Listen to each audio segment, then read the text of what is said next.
Technology companies play an increasingly important role in defending Western values and supporting the US government. Can you describe how Oracle sees its role in that space and how you as a leader have approached that responsibility? Yeah, we actually take that responsibility very seriously. There is nothing more important ultimately than making sure that our warfighters and our entire defense industries have the absolute best. Really, the things they need are always critical to what we do at Oracle. Remember, we started working for the CIA way, way back. That was our very first customer, and after that, NSA. So our whole really the center of everything we think about is how do we get the very best to the people who are spending their time defending all of us and defending freedom. And so for us, that has always been job one. Our entire commercial business actually just gives us scale to be able to put that energy behind keeping America and its allies safe. So, in the last few years, companies have had drastically varied responses in confronting moral issues that have come up. Can you share an example of when Oracle stayed true to its moral compass in the face of a moral issue? Well, you see, we always try to do what we believe is right. The way we run our company is as owners, not renters. We make decisions because we think they're the right answer. Decades ago, we decided not to go to China.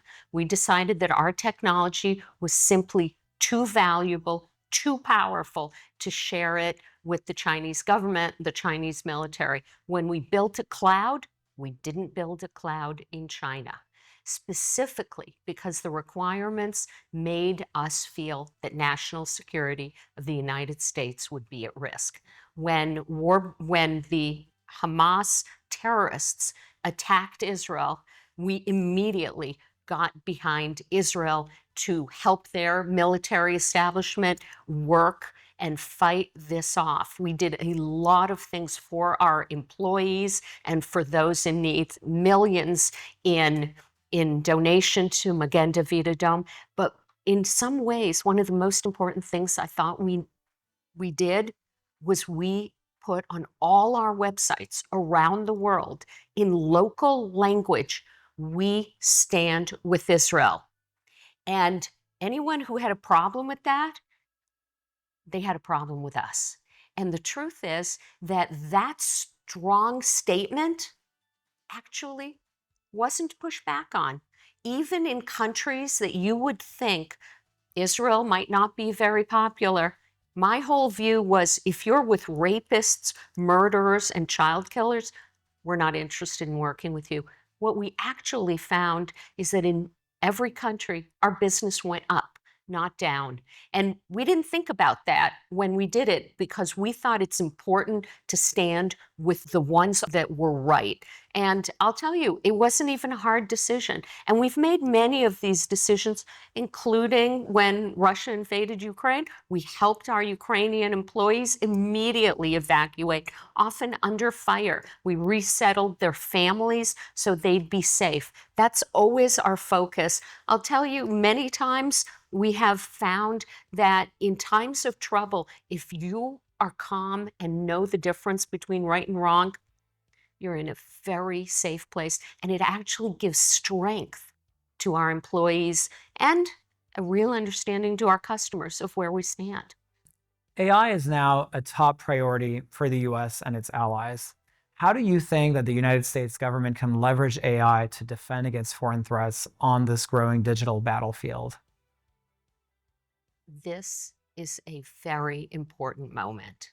And it's quite a challenge, I think, for our government right now, because though for decades the world's most important data is in Oracle systems, they're in many, many of them. And the problem when they're in stovepipes is they're not really AI ready. And one of the things we're actually working on is bringing all the data together into modern clouds, we have a product, 23AI, which is just the Oracle database, but it also has vector capabilities. So it can take all this data and have it consumed by these amazing AI large language models, which are just getting better I'd say every day. And it is imperative that we take advantage of the data we have, because our adversaries, they are committed to using it. I remember I was on the National Security Commission on AI a few years ago, and this is before the baby talked, before large language models really showed their power. But even then, we saw our adversaries using AI to a level that should have alarmed us, and it Mm. did. And us here in America, it is imperative that we get ahead of them, because really every single victory and defeat ultimately in history is about who absorbed the newest technologies, whether it was industrialization, steel, or oil, or whatever. Now it's AI. It's AI technology. It's cloud. It's being in the 21st century. We've seen a huge shift in how the world sees America since the election.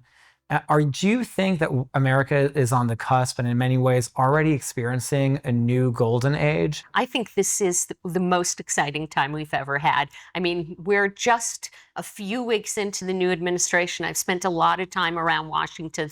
The opportunities are huge. One day after the inauguration, Larry Ellison was already in the White House with Masayoshi Son and Sam Altman talking about Stargate. He's been in there multiple times since then.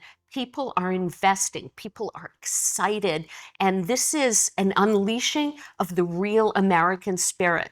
I can tell you, when I'm talking to different cabinet members, the thought that energy is coming back, that we're no longer self-limiting our industrial capacity by limiting energy and limiting our grid, is so exciting to companies. I've talked to a number of our customers who are manufacturers. They're bringing manufacturing back into the United States. So I'm incredibly excited. You can imagine, you know how long I've felt this way. This is, let's just say, this is a very blessed time, and we couldn't be more excited.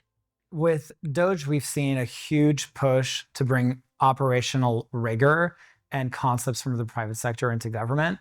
I'm curious, as a leader of one of the world's largest corporations in the tech industry, there's a lot of talk of first principles. What are some of the technology first principles that you've seen throughout your career that have proven successful that people in the government can draw inspiration from? Well, I would say rule one, keep it as simple as possible. That is probably the one thing that the government really has not gotten a handle on, and the Doge is pushing right through. Bring it together, use the best technologies. Don't use things from years ago just because you've always been using them. Make sure that you've got the very best, and don't compromise the best technology just because you're afraid. I know when I started at Oracle, we basically doged Oracle my first year. We were $9 billion in revenue when I joined in 1999. We saved $1.2 billion my first year. And I have to tell you, thank goodness we did it, because we wouldn't even be here now, because we needed that money. Just like the government needs the money, like the DoD needs it for the warfighter, we needed it for R&D. And that's why we were able to buy over 100 companies to bring it all together for our customers. And if the government could just, let's do it the simple way, let's do it the fast way, let's do it the least expensive way, but let's do it one way, not 15 different ways. We're going to save billions, trillions, and we're going to have a lot more done and a lot less spent. And that's really, those are simple, simple principles, management principles more than anything else. Those are surefire. Safra, thank you so much. It's an honor to be here. Thank you for having me.